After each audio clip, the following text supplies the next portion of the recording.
ETF index mutual funds నేర్చుకుని stock మార్కెట్లో రాణించాలనుకుంటున్నారా? వెంటనే ఈ నెంబర్కి కాల్ చేయండి. అమ్మ నమస్కారం. నమస్తే సంగీత. అమ్మ, కొంతమంది మహిళలు అంటే ఏజ్డ్ వాళ్ళు ఒక 60, 50 ఇంకా 50 నుంచి వెళ్ళి ఒక 70 వరకు అలాంటి మహిళలకి ఏంటంటే డబ్బు బాగుంటది, కానీ భర్తలు వారికి అందుబాటులో ఉండకపోవడం అయి ఉండొచ్చు, భర్త లేకపోవడము ఇంకా లేకపోవడము ఇలా ఒక కారణంగా తీసుకోవచ్చు. అలాగే వారికి ఉన్న డబ్బును ఖర్చు పెట్టుకోవడానికి ఒక తోడు కావాలి, వాళ్ళు ఎక్కడికైనా తీసుకెళ్ళడానికైనా ఇంకొకటి.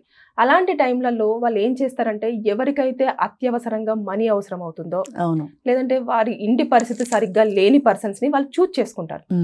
చూజ్ చేసుకొని వాళ్ళను ఈ డబ్బును చూపిస్తూ వీరి కోరికలను తీర్చుకుంటారు. సో దీన్ని మనము మీ ఉద్దేశ ప్రకారంగా అసలు ఇది ఏ విధంగా తీసుకోవాలంటారు? అంటే ఇది కరెక్టా రాంగా? అంటే అవసరాన్ని ఉపయోగించుకొని వీళ్ళు వారిని ఉపయోగించుకోవడం ఎంతవరకు కరెక్ట్? ఇప్పుడు ఇలాంటిది మనం లేడీస్లో వింటూ ఉంటాం. అంటే ఇప్పుడు ప్రాస్టిట్యూషన్ అనేది ఒక ఏమైన పరిస్థితి అయినా కొంతమందికి సింపతి ఉంటుంది. అంటే వాళ్ళకి వేరే డబ్బు సంపాదించుకునే మార్గాలు లేక, ఉద్యోగాలు లేక, చదువులు లేక వాళ్ళు ఈ వృత్తిని ఎన్నుకున్నారు అనే ఒక సింపతి ఉంటుంది. వాళ్ళు కూడా ఏం చేస్తారంటే ఏ సెంటర్లలోనే నిలబడతారు, ఇలాంటి మగాళ్ళు ఎవరైనా ఉంటే వాళ్ళు వేస్తారు, పర్ డేనో పర్ అవరో ఏదో లెక్కను తీసుకుంటూ ఉంటారు. అది లేడీ ప్రాస్టిట్యూట్స్. ఇప్పుడు ఈ రకమైనది చేసేవాళ్ళు మెయిల్ ప్రాస్టిట్యూట్స్. నేను కూడా విన్నాను, ఎంతవరకు కరెక్టో నాకు తెలియదు, కానీ ఇప్పుడు ఈ జూబ్లీ చెక్ పోస్టు, పంజాగుట్ట అలాంటి సెంటర్లలో కాస్త మంచి వయసులో ఉన్న కుర్రవాళ్ళు నిలబడి ఉంటారు. లేడీస్ ఎలా నిలబడతారో అలాగే లేట్ నైట్లో అంటే 11, 12 ఆ తర్వాత నిలబడినప్పుడు ఈ కార్లలో ఉండే ఆడవాళ్ళు, బాగా ధనవంతులైన ఆడవాళ్ళు వస్తారు. అందరు ధనవంతులు చెడ్డవాళ్ళని నేను అంటలా, ఇప్పుడు రేపు పొద్దున్న నా మీదే ధ్వజం ఎత్తద్దు. అంటే ఇలాంటి మార్గాలు అది ఏమవుతుందంటే, పాపం బాగా డబ్బు సంపాదిస్తారు భర్తలు, బోలెడంత డబ్బు ఉంటుంది, కానీ వాళ్ళు ఆ బిజినెస్ వ్యామోహంలో పడి ఎప్పుడు టూర్లు పోతూ ఉంటారు. 30 ఏళ్ళు 40 ఏళ్ళ వయసు వచ్చేప్పటికీ ఆడవాళ్ళ కోరికలు తీరవు, వాళ్ళకి సరైన తోడు ఉండదు, మొగుడు ఎప్పుడు క్యాంపుల్లో ఉంటాడు. అంచేత అలాంటప్పుడు వీళ్ళ మనసు ఒక తోడు ఉంటే బాగుండని కోరుకుంటుంది, మనసు శరీరం కూడా. అలాంటి వాళ్ళు ఈ కార్లు వేసుకుని తిరుగుతున్నప్పుడు నదరగా కంటికి ఎవడైనా కనిపించాడు అనుకో, కారు ఆపుకుంటారు, మాట్లాడతారు, వస్తావా అంటారు, వాళ్ళు వీళ్ళు రేటు మాట్లాడుకుంటారు, ఇష్టమైతే వాడు వస్తాడు, కారులో ఎక్కించుకుంటారు, ఆ పూటకో ఆ గంటకో వాళ్ళ అవసరం వాళ్ళు తీర్చుకుంటారు, వెళ్ళిపోతాడు. ఇందులో ఈ ఆడవాళ్ళు కానీ మగవాళ్ళు కానీ ఈ ప్రాస్టిట్యూషన్ చేయడానికి కారణం ఏంటంటే లేమి, డబ్బు లేకపోవటం. అంటే వాళ్ళ ఫ్యామిలీ గురించో, చదువుకోవాల్సిన చెల్లెళ్ళు, తమ్ముళ్ళు, మరి ఇంకా వాళ్ళ అమ్మకు అనారోగ్యమో, నాన్నకు అనారోగ్యమో, హాస్పిటల్ ఖర్చులు భరించలేకపోవటమో, ఉద్యోగాలు లేవు, ఇంకా వాళ్ళు చదువుకుంటున్నారు, ఏదో డిగ్రీలో ఫైనల్ ఇయర్లో ఏదో ఉన్నారు, వాళ్ళ ఫీజులు కట్టుకోవాలి, వీటికి డబ్బులు కావాలి అన్నప్పుడు ఒకే ఒక మార్గం ఏంటంటే ఇది. చాలామంది ఆడవాళ్ళు కానీ మగవాళ్ళు కానీ చేసే మార్గం ఇది. దీని ద్వారా మనం డబ్బులు సంపాదించుకోవచ్చు, పెట్టుబడి ₹1 లేదు కదా, మన శరీరం మంది కాదనుకుంటే సరిపోతుంది అన్న పరిస్థితుల్లో వాళ్ళ లేమి వల్ల వాళ్ళు ఇలాంటి దానికి తలొగ్గుతారు. ఈ లేమి అవకాశంగా తీసుకుని ఈ సంపన్నులైనటువంటి ఆడవాళ్ళు కానీ సంపన్నులైన మగవాళ్ళు కానీ వాళ్ళ అవసరాలు తీర్చడానికి నేను డబ్బిస్తాను, నువ్వు నా అవసరం తీర్చు, నేను నీకు డబ్బిస్తాను అని ఒక బిజినెస్ ట్రాన్సాక్షన్ ఇది, అంతే. ఏజ్ కూడా తీసుకోవట్లేదు కదా అమ్మ. అంటే ఒక్కొక్క ఆవిడకి 70 సంవత్సరాలు ఉంటే 24, 22 సంవత్సరాల అబ్బాయిని కూడా వాళ్ళు ట్రాప్ చేస్తున్నారు కదా. అవును, వాళ్ళకి ఏజ్తో సంబంధం లేదు. ఇప్పుడు సాధారణంగా మనం ఒకప్పుడు ఏం వినేవాళ్ళం అంటే, ఎంత ముసలాడైనా సరే యంగ్గా ఉన్న అమ్మాయిని కోరుకుంటాడు అనేది ఒక నానుడు ఉంది. 70 ఏళ్ళవాడైనా సరే 20 ఏళ్ళు కావాలి, 25 ఏళ్ళు కావాలి, 30 ఏళ్ళు కావాలి, 50 అయినా. ఇప్పుడు మా దగ్గరికి వచ్చే వాళ్ళు 50 అయినా అంతకంటే దొరకరా అని అడుగుతుంటారు. అలా అడిగేటువంటి మెంటాలిటీ ఉన్నవాళ్ళు చాలామంది ఉంటారు మగవాళ్ళలో. అలాగే ఆడవాళ్ళల్లో కూడా యాక్చువల్గా చెప్పాలంటే 50 ఏళ్ళు దాటిన తర్వాత, మెనోపాజ్ స్టేజ్ దాటిపోయిన తర్వాత ఆడవాళ్ళల్లో కోరికలు తగ్గిపోతాయని అంటారు. ఇంకా కోరికలు తీరకో, లేదా శారీరకమైన కోరికల కంటే కూడా ఒక మానసికమైన తోడు కోసమను వాళ్ళతో షేర్ చేసుకోవాలి, లేదా వాళ్ళతో కలిసి కాఫీ తాగాలి, కలిసి డిన్నర్ చేయాలి, ఇలాంటి కోరికలు కొంతమందికి ఉండిపోతాయి. 60 ఏళ్ళు వచ్చినా 70 ఏళ్ళు వచ్చినా ఈ కోరికలు తీరపోవచ్చు కదా. అలాంటి వాటికి కానీ, లేదా శారీరకమైన కోరికలు తీర్చుకోవడానికి కానీ ఒక మనిషి కావాలి వాళ్ళకి. అలా మనిషి కావాలి అన్నప్పుడు భర్త అందుబాటులో లేనప్పుడు, లేదా ఒంటరి మహిళ అయినప్పుడు, నా దగ్గర డబ్బు ఉంది కాబట్టి నా డబ్బు అవసరం ఎవరికైనా ఉంటే నేను ఆ డబ్బు వాళ్ళకి ఇచ్చి వాళ్ళ నుంచి నేను కావాల్సిన సుఖం పొందొచ్చు కదా అని అనుకునే వాళ్ళు ఉంటారు. అలా అనుకునే ఆడవాళ్ళు తక్కువ మందే ఉంటారు, కానీ అలాంటి వాళ్ళు కూడా ఉంటారని అప్పుడప్పుడు ఏ పేపర్లలోనూ టీవీలోనూ చూస్తుంటాం మనం. అలాంటి కథలు కూడా వింటూ ఉంటాం. అంచేత అటువంటి వాళ్ళు ఏం చేస్తారంటే, ఈ మెయిల్ ప్రాస్టిట్యూట్స్కి డబ్బు ఎరగా చూపిస్తారు. డబ్బు ఎరగా చూపించి నాతో కొంచెంసేపు గడిపినట్టయితే నీకు ఈ డబ్బు ఇస్తానని. ఆ డబ్బు అవసరం కొద్దీ వాళ్ళు కూడా వీళ్ళకి బెండ్ అవుతారు, లొంగుతారు. అంచేత డబ్బు వీళ్ళు ఇస్తారు, వీళ్ళకి కావాల్సిన సంతోషాన్ని వాడిస్తాడు. మ్యూచువల్ అండర్స్టాండింగ్, ఇది కూడా ఒక బిజినెస్ లాగానే. Mutual understanding and cooperation. ఈ రకంగా ఒకళ్ళకొకళ్ళు చదువుకుంటారు. అందులో 60 ఏళ్ళు వచ్చిన స్త్రీ ఉండొచ్చు, 70 ఏళ్ళు వచ్చిన స్త్రీ ఉండొచ్చు.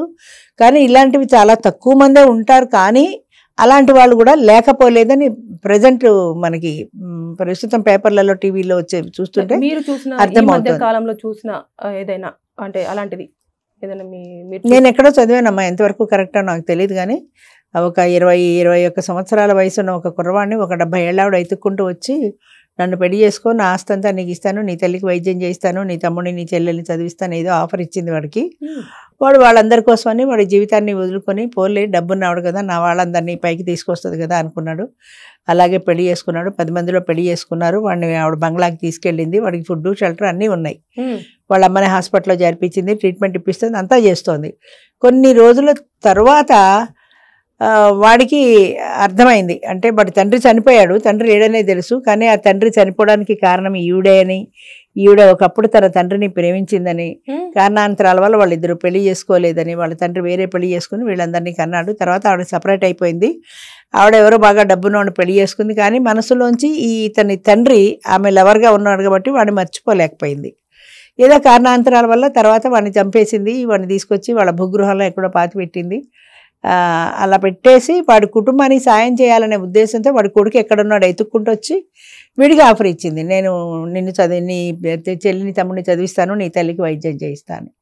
ఇదంతా వాడికి తర్వాత బయటపడింది. తర్వాత బయటపడినా ఈ ఇద్దరి మధ్యన వయసు వ్యత్యాసం చాలా ఉంది. ఆవిడ 70, వీడికి 20, అంటే దాదాపు 40-50 సంవత్సరాల వయసు వ్యత్యాసం ఉంది. పైపెచ్చు వాడి తండ్రిని ప్రేమించింది ఆవిడ. అంటే వాడి తండ్రిని ప్రేమించిందంటే వీడు ఆవిడకి కొడుకు వరసే కదా అనుకుంటే. మరి అలాంటి వాడిని ఎలా పెళ్లి చేసుకుంది అంటే అది ఒక, దాన్ని ఏమంటారు, అది క్రిమినల్ మైండ్ అను, సైకాటిక్ లక్షణం అను, ఏమను. ఆ కుటుంబానికి సహాయం చేయాలి, ఊరికే వెళ్ళి నేను ఈ లక్షలు ఇస్తాను తీసుకోని అనలేదు కాబట్టి ఇలా చేసింది. లేదా వాడు నన్ను పెళ్లి చేసుకోలేదు కాబట్టి వాడి కొడుకుని పెళ్లి చేసుకుని రివెంజ్ తీర్చుకుంటాననే మనస్తత్వమైనా అయి ఉండొచ్చు. ఇలాంటివి చాలా రేర్గా చూస్తామమ్మా. కానీ అక్కడక్కడ ఇలాంటివి కూడా కనబడుతున్నాయి. ఇంకా కొన్నాళ్ళకి ఇంకా ఎక్కువ అవుతాయి. బాధాకరమైన విషయం, చాలా బాధాకరమైన విషయం. ఇప్పుడు 70 సంవత్సరాలు 21-22 సంవత్సరాలు అంటే ఈ అబ్బాయి అమ్మమ్మ వరుస, అమ్మ కూడా కాదు, అమ్మమ్మ వరుస. అవును, అమ్మమ్మ గాని నానమ్మ గాని కనిపిస్తా ఉంటారు. అవును, ఈ అబ్బాయికి ఈవిడకైనా కూడా మనవడి వయసే కదా. అవును, అది ఆ ఒక్క క్షణంలో ఆ వ్యత్యాసం కూడా మర్చిపోతున్నారు. అది చాలా బాధాకరం. వాడిని ఎప్పుడు చూసినా వాడు మనవాడు గుర్తు రావాలి కానీ వాడు మగాడని గుర్తురాకూడదు కదా ఆవిడకి. వాడు కూడా ఆవిడ తల్లి అమ్మమ్మ అనే వస్తుంది కానీ ఆవిడ ఒక స్త్రీ అనే భావన వాడికి కూడా రాదు. 70 ఏళ్ళు అనగానే వృద్ధాప్య లక్షణాలు వద్దన్న ముఖంలో కొట్టొచ్చినట్టు కనబడతాయి. అలాంటప్పుడు వాడికి ఆవిడని చూసి ఏ రకమైన ఇంట్రెస్ట్ కలుగుతుంది? మరి ఏమి సాధిద్దామని మనం పెళ్లి చేసుకుంది అంటే అది రివెంజ్ యాటిట్యూడ్ కావచ్చు, లేదా వాడికి సహాయం చేద్దామని కావచ్చు. కారణం ఏదైనా కూడా ఇది చాలా దురదృష్టకరమైన విషయం ఏంటంటే ఇటువంటి వాళ్ళని వల్ల వేయటం అనేది ఒక బ్యాడ్ లక్షణం. అది అంటే దుర్లక్షణం. అది నువ్వు సహాయం చేయాలంటే ఏమన్నా చేసుకో. వాళ్ళ అమ్మకి ఫ్రీగా వైద్యం చేయించవచ్చు, వాళ్ళ చెల్లెల్ని తమ్ముడిని పేదవాళ్ళని చదివించవచ్చు, అడాప్షన్ చేసుకోవచ్చు కదా. అన్నిటికీ మించి వాడిని పెళ్లి చేసుకునే కంటే వాడిని అడాప్ట్ చేసుకో, వాడిని ఒక పిల్లవాడిగా తెచ్చుకోవచ్చు కదా. ఆ ఫీలింగ్ లేకుండా భర్త అనే ఫీలింగ్తో వాడిని ఎందుకు తీసుకోవాలి? వాళ్ళ నాన్న లవ్ చేసి మళ్ళీ అది కూడా ఇవన్నీ సైకాట్రిక్ ప్రాబ్లమ్స్ అనుకోవాలి. అంటే ఒక సైకోలాగా మారిపోతుంటారు. ఆ తీరని కోరికలు ఏమైనా ఉంటే ఇలాగా తీర్చుకోవాలనుకుంటారు డబ్బు చూపించి. అంతే, డబ్బే ప్రధానం. వీటన్నింటికి కూడా డబ్బే ప్రధానం. దీని దగ్గర డబ్బు ఉంది, వాడి దగ్గర డబ్బు లేదు. వాడికి డబ్బు అవసరం, ఈవిడికి మనిషి అవసరం. అంతే, మ్యూచువల్ అండర్స్టాండింగ్, అవసరం కావాలి. ఆ అవసరం కొద్దీ అలాగా వెళ్ళిపోయేవాడు. మేల్ ప్రాస్టిట్యూట్స్ ఉన్నారంటే ఒకప్పుడు నేను నమ్మేదాన్ని కాదు.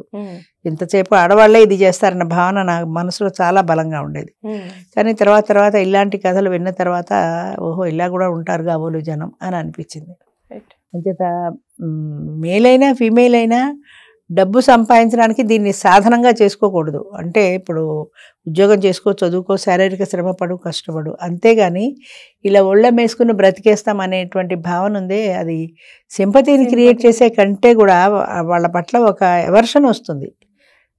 ఎవరు గౌరవించేస్తారు చెప్పు? ప్రాస్టిట్యూట్స్ని రోడ్డు మీద నిలబడితే మా ఇంటికి రాని ఎవరు పిలుస్తారు? వాళ్ళని ఫంక్షన్స్కి ఎవరు పిలుస్తారు? ఎవరు పిలవరు కదా. అంటే ఒక రకంగా సమాజం వెలివేస్తుంది మిమ్మల్ని. వెలివేసేటువంటి కార్యక్రమాలు మీరు చేస్తున్నారు. అందుకని అంతకంటే గౌరవప్రదమైన జీవితాన్ని భరించడం కష్టమే, కానీ దానివల్ల సంపాదన వస్తుందని నేను అన్ను. ఎంత సంపాదిస్తే అందులోనే ఉన్నంతలో తృప్తి పడ్డంలో ఉండే గౌరవం ఎందులోనూ ఉండదు. నువ్వు ప్రాస్టిట్యూట్గా లక్షలు సంపాదించవచ్చు, కార్లలో తిరగచ్చు, కానీ నిన్ను తీసుకెళ్ళి ఎవరు పలానా అని పరిచయం చేసుకుంటారు? ఒక ఫ్రెండ్గా కానీ ఒక బంధువుగా కానీ ఎవరు చేసుకోరు కదా. సమాజంలో మీ స్థానం వేరైపోయింది, సమాజం నుంచి మీరు వెలువైపడ్డారు, దూరం అయిపోయారు. అంచేత అటువంటి వాటికంటే గౌరవప్రదమైన జీవితం ఎప్పుడూ సేఫ్ సైడ్. పచ్చరన్నం తిన్నా సరే గౌరవంగా తినడంలో ఉండేటువంటి ఆనందం కానీ ఆత్మవిశ్వాసం కానీ ఇలా ఈల్డైపోయి ఉళ్ళముగాను బ్రతకటంలో రాదు. అలానే అందరినీ నేను తప్పు పట్టడం లేదు, ఇలా చేసే వాళ్ళ గురించి మాత్రమే చెప్తున్నాను. అది అంచేత ముఖ్యంగా తెలుసుకోవాల్సింది ఏంటంటే, సమాజం అంగీకరించనివి, సమాజం వెలివేసేలాంటివి పనులు, మనం సమాజం నుంచి దూరం అయ్యే పనులు చేయడం వల్ల మనం అందరికీ దూరం అయిపోతాం. నేను ఫలానా అని చెప్పుకోలేము, వీళ్ళు నా బంధువు అని చెప్పుకోలేము, వీళ్ళు నా స్నేహితులు అని చెప్పుకోలేము. చీకటి బ్రతుకులు ఎప్పుడు చీకట్లో తప్పు చేసే పని ఎప్పుడు చీకటి బ్రతుకులాగా మిగిలిపోతాయి, వెలుగులోకి వాళ్ళు రాలేరు. Thank you. మంచిదమ్మా.